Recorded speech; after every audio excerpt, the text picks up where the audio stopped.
विपक्ष ने तो ये तक मांग कर दी कि ऑपरेशन सिंदूर के सबूत दिए जाएं।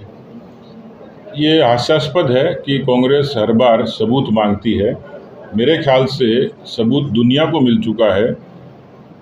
भारत के नहीं, दुनिया के युद्ध इतिहास में किसी भी ऑपरेशन में इस तरीके की सटीक रणनीति से उनके पाकिस्तान में जाके नो के नो ठिकानों को ध्वस्त करना, 100 से ज़्यादा दुर्दांत आतंकवादियों का मारा जाना, ये दुनिया के सामने है। उनके आदमी रो रहे हैं, वो प्रमाण ही है। हाफिज सईद के परिवार के लोग मर गए तो प्रमाण क्या मांगेंगे? प्रमाण है ही। एक बात अभी पीछे अपोजिशन वाले बोल रहे हैं, पूरा विकास साहब आपके साथ था, पीछे मेरे साथ था, तो लड़ाई को बंद क्यों कर दिया? जबकि पीओके ले सकते थे। उनका कहना ये है, उसमें आप क्या कहें? भैया जी, कहना बहुत आसान है। ये लड़ाई कोई इंसानों को मारने के लिए नहीं थी, ये लड़ाई आतंकवाद पर प्रहार करने की थी। और मैं एक सामान्य व्यक्ति की तरह से दावे से कह सकता हूँ, जितनी मेरी अपनी समझ है, कि आतंकवाद के खात्मे के कारण जहाँ से जो जड़ थी उसको इस तरीके से प्रहार करना, ये कोई युद्ध नहीं था। और युद्ध की परिस्थितियाँ अलग होती हैं। घर में खाट पे पड़े पड़े कहना तो आसान होता है, आदमी पड़ोसी से मुकाबला नहीं कर सकता। ये तो पूरी दुनिया की इंटरनेशनल डिप्लोमेसी है। हम डेमोक्रेटिक देश हैं, हमारे देश की 140 करोड़ जनता है, उसके प्रति हमारी जवाबदेही है। देश की अर्थव्यवस्था है, सारे पक्ष जुड़े हुए हैं। इसलिए मुझे लगता है कि भारत ने दुनिया के सामने एक मॉडल है। नहीं तो रूस और यूक्रेन अभी तक लड़ रहे हैं और दोनों ही देश बर्बाद होने की स्थिति में है। भारत की जो युद्ध की रणनीतिक तौर पर जो मुझे सफलता लगती है कि उसमें सांप भी मर गया और लाठी भी नहीं टूटी। धन्यवाद। जनता से वायदे किए गए थे, क्या मानते हैं कि उनको लगभग पूरा किया गया है? देखिए, मेरे ख्याल से, मैं भी बहुत अरसे से राजनीति में और एक राजनीतिक नेता और कार्यकर्ता के नाते नहीं, लेकिन छोटी बात से शुरू करता हूँ। ये हरियाणा की धरती है जहाँ बेटी बचाओ बेटी पढ़ाओ की शुरुआत प्रधानमंत्री जी करते हैं और एकदम से केवल हरियाणा नहीं, देश में सेक्स रेशियो बढ़ जाता है। शौचालय छोटी चीज़ लगती होगी, लेकिन महिलाओं के आत्मसम्मान के लिए मुझे नहीं लगता कि इससे बड़ा कोई उपकार हो सकता है। उज्ज्वला के लिए तरसते थे लोग, प्रधानमंत्री ग्राम सड़क योजना को जिस तरीके की गति दी थी और देश में 6.5 लाख से भी ज़्यादा किलोमीटर सड़कें बनी। प्रधानमंत्री किसान सम्मान निधि देश नहीं, दुनिया की डायरेक्ट बेनिफिट ट्रांसफ़र स्कीम है, जिसमें 12 करोड़ से भी ज़्यादा किसानों को सीधे उनके खातों में पैसा जाता है। तो इस तरीके की बहुत सारी चीज़ें थी जो ज़मीनी तौर पर थी। आज भारत की सेना, अभी जब ऑपरेशन सिंदूर का अवसर आया था, एक समय था कि जब हम दुनिया से, अधिकांश दुनिया के देशों से हथियार को और इंपोर्ट करते थे। भारत की सेना ने तुर्की के ड्रोन को डिफ्यूज़ किया तो भारत की अपनी बनी हुई जो स्वदेशी लाइट फील्ड गन थी उससे उसको डिफ्यूज़ किया। एक उदाहरण है कि सेना को भी हथियारों के तौर पर आत्मनिर्भर बनाने का काम किया।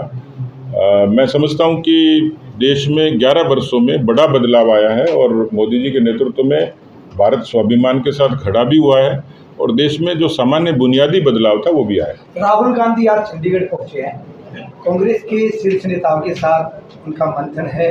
हरियाणा में चाहे संगठन विस्तार की बात है कांग्रेस की, और चाहे विपक्ष का नेता बनाने के बाद, इन तमाम मुद्दों को लेकर चर्चा है। एक बड़ी मीटिंग जो है वो कांग्रेस की आज चंडीगढ़ के अंदर राहुल गांधी पहुंचे, कैसे देखते हैं? क्या कुछ असर नजर आएगा? देखिए, मुझे लगता है कि एक समय था जब देश में कांग्रेस की तूती बोलती थी और लोग ये कहते थे, धारणा थी कि कांग्रेस ही देश पर राज कर सकती है, नेहरू गांधी खानदान ही देश पर राज कर सकता है। ऐसे में देश ने उनको नीति से, व्यवहार से नकारा है, तो उसमें किसी दूसरे का दोष नहीं है, उसके दोषी वो खुद हैं।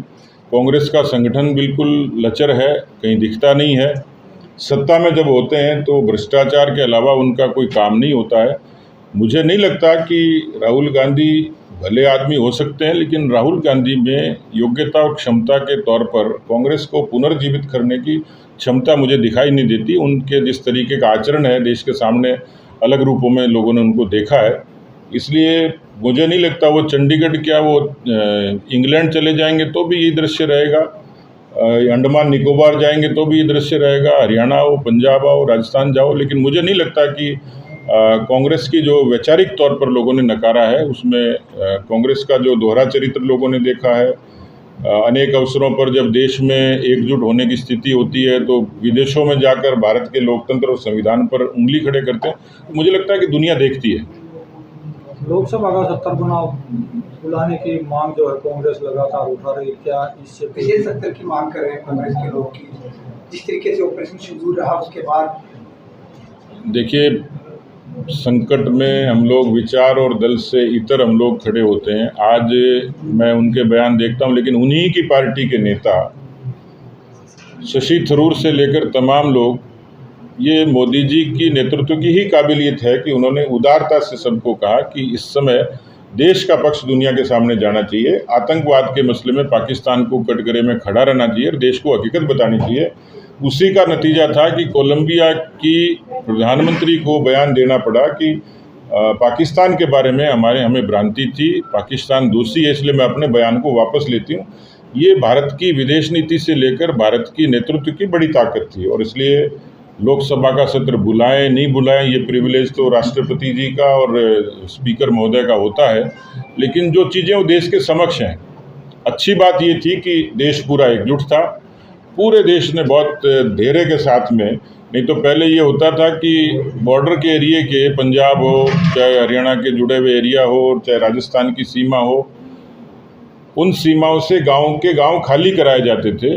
इतने बड़े ऑपरेशन में एक भी व्यक्ति को पलायन पर मजबूर नहीं होना पड़ा। तो कुल मिलाकर मुझे लगता है कि कांग्रेस की विशेष सत्र बुलाने की मांग, जब सत्र आएगा अपनी बात रखें, उस समय तो नौटंकी के अलावा कुछ करते नहीं है, और अब विशेष सत्र बुला के कौन सा तीर मार लेंगे। प्रभारी जी, लेकिन विपक्ष भारतीय जनता पार्टी के जो संकल्प से सिद्धि की 11 वर्षों की जो गरीब कल्याण की योजनाएं, जो विकसित भारत का संकल्प देश के प्रधानमंत्री नरेंद्र मोदी जी के साथ देश की जनता ने लिया है, उन सब विषयों को लेके हम जनता के बीच में जाएंगे। और जिस प्रकार से ऑपरेशन सिंदूर हमारी तीनों सेनाओं ने जिस कूटनीति के साथ, जिस साहस के साथ और जिस प्रकार की नई तकनीक, नई टेक्नोलॉजी के आतंकवाद के खिलाफ इस लड़ाई में पाकिस्तान की सेना के द्वारा किए गए हमलों का सटीक जवाब दिया और आकाश में ही नेस्तनाबूद करने का काम किया। ये विश्व के इतिहास में पहली लड़ाई है जो ज़मीनी स्तर पर ना होकर आकाश में लड़ी गई, और उसका भारतीय सेना ने बहुत अच्छे से आतंकवाद की कमर को तोड़ने का काम किया है। मैं भारतीय सेना के इस पराक्रम को, इस शौर्य को सलाम करता हूं, उनको बधाई देता हूं। और देश के प्रधानमंत्री नरेंद्र मोदी ने जिस प्रकार का निर्णय लिया, आज प्रधानमंत्री जी के निर्णय के साथ पूरा देश खड़ा है, पूरी दुनिया के देश आज भारत के पक्ष में है। और जिस प्रकार से जो डेलीगेशन देश की तरफ से गए थे, उन्होंने भी जिस प्रकार से आगे बताया है, पूरी दुनिया के देशों ने उनका स्वागत किया है, उनकी बात को सुना है, और पूरी दुनिया के मीडिया जगत ने भी भारत के पक्ष को अच्छे से रखा।